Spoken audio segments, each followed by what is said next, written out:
Muy buenos días a Tri Peña. ¿Cómo está? ¿Cómo le ha ido? Rodolfo, León Darío, esperamos que mejore su salud con respecto a ese cuadro gripal que tiene. Bueno, la semana pasada conversamos acerca de la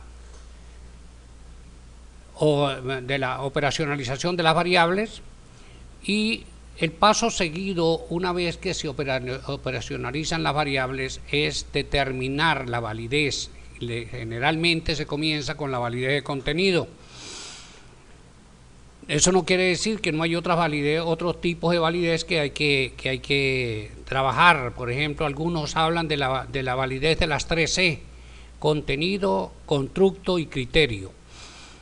Entonces, bien, recordemos un poco, eso ustedes lo manejan, estoy seguro, pero para refrescar un poco, pues la validez de un instrumento consiste en que mida realmente lo que se pretende medir.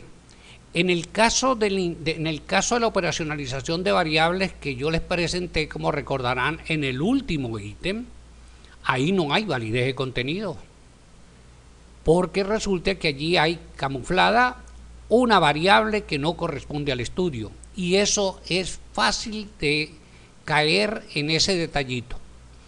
Como les decía, pues bueno, hay la validez de contenido, la validez de constructo, la validez predictiva, que algunos la conocen también como validez de criterio. Ahora, la validez de contenido es donde yo voy a centrar la atención, pero no está más que, digamos, que la validez de constructo, pues entendamos que el constructo hace referencia a un concepto teórico psicológico no observable, mejor dicho, un criterio psicoeducativo, diría yo, ¿no? Ahora, la validez de constructo, ¿qué es lo que hace? Pues ella trata de averiguar si la definición operacional de la variable refleja realmente el significado teórico verdadero de un concepto. Sobre este aspecto, sobre esta validez, León Darío en su momento claro, León, estoy grabando, ¿no? Quédate tranquilo. Les decía que León Darío en su momento él va a trabajar estas dos validez, la validez de constructo, validez predictiva o de criterio, como algunos la denominan.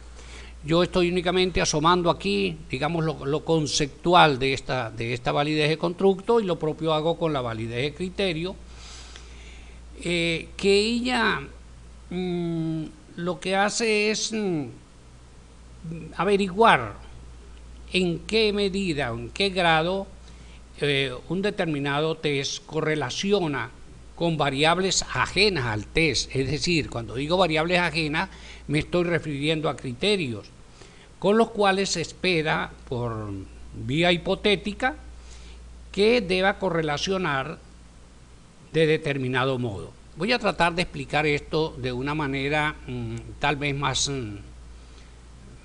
como tipo radiografía, ¿no?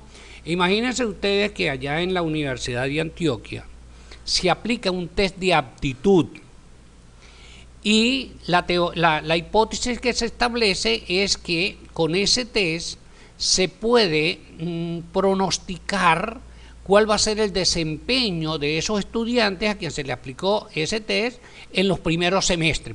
Pensemos que es un test de aptitud que se está iniciando, que se está aplicando al principio. Eso es lo que pretende, ese es el fin, ese es el propósito de esta validez predictiva. Ahora bien, como les decía, yo voy a centrar la atención en la validez de contenido, y para ello me voy a apoyar en quien creó ese procedimiento, quien hizo ese estudio, quien es el creador de la validez de contenido y la concordancia entre validadores, porque si ustedes recuerdan bien, ustedes lo han hecho, la validez de contenido la han hecho para averiguar si ese instrumento tiene una muestra representativa de los contenidos de las variables que ustedes están trabajando. Pero el doctor Hernández Nieto, que en paz descanse, amigo mío y amigo también de León, en alguna oportunidad tuvieron conversaciones por vía virtual, él se dedicó, era un investigador dedicado a esto, y este trabajo lo presentó en muchos congresos a nivel nacional e internacional. Y entonces él encontró un procedimiento para no solamente quedarse en la validez del contenido, sino también en la concordancia entre los validadores o jueces. Entonces, para Hernández Nieto, define la validez de contenido total, porque él hace dos definiciones, la total y por ítem. La definición, la validez de contenido total la define como el promedio de los coeficientes de validez de contenido de cada ítem, los cuales han sido corregidos por la concordancia aleatoria entre jueces. Ese es otro elemento que incluye este investigador muy acertada. Porque, cuando nosotros le damos los instrumentos a los validadores, cada quien da su juicio. Pero no se averiguaba cuál es la probabilidad de error aleatorio que hay entre ellos. Ahora con el caso, con esta metodología que crea el doctor Nieto, pues bueno, ya se puede conocer esa parte. Entonces esta es la definición que Hernández le da a la validez de contenido total, y ahora veamos cómo él entendió para este estudio, para este aporte, la validez de cada ítem.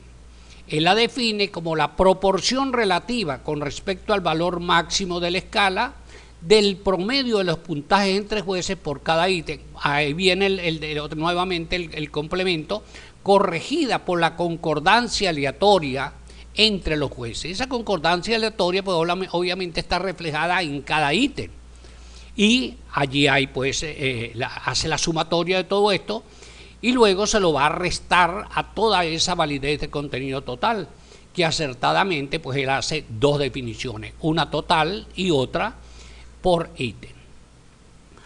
Ahora bien, las fórmulas que creó este investigador son las siguientes. Aquí tenemos las dos validez, la total y la de ítem.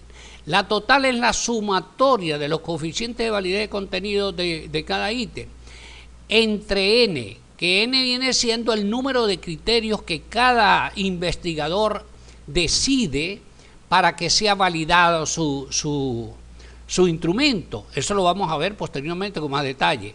Y aquí tenemos menos esta PE. Esta PE es la probabilidad de error de cada ítem, es decir, es la probabilidad de concordancia aleatoria entre los jueces.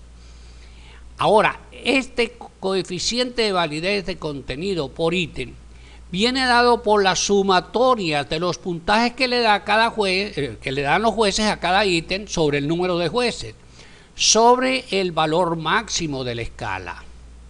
El doctor trabajó con una escala en 3 valores cuantitativos, pero ¿de dónde provienen? De valores, de apreciaciones cualitativas como bueno, regular y deficiente. Es decir, cuando digo bueno, regular, deficiente, me estoy refiriendo al ítem. El ítem bueno le asignó el número 3, al regular 2 y al deficiente 1. Se trabaja con para trabajar por este procedimiento se trabaja con esa escala. Bueno, aquí entonces yo coloco la explicación. La N es el número total de criterios o puntajes registrados por los validadores. Esta sumatoria, que esta es la que tenemos acá, pues es la sumatoria del puntaje asignado por cada juez a cada uno de los criterios. Eso lo vamos a ver obviamente práctico, de manera práctica también. Quiero crear la teoría. Aquí está lo del valor máximo, que es el valor máximo de la escala utilizada por los jueces. Como les decía, pues son una escala de 3. Y aquí tenemos la P sub E, que es la probabilidad de error de cada ítem, es decir, la probabilidad de concordancia aleatoria entre los jueces, y la J es el número de jueces. Ahora voy a detener acá este video para no, el criterio que tenemos de no hacerlos tan largos, y además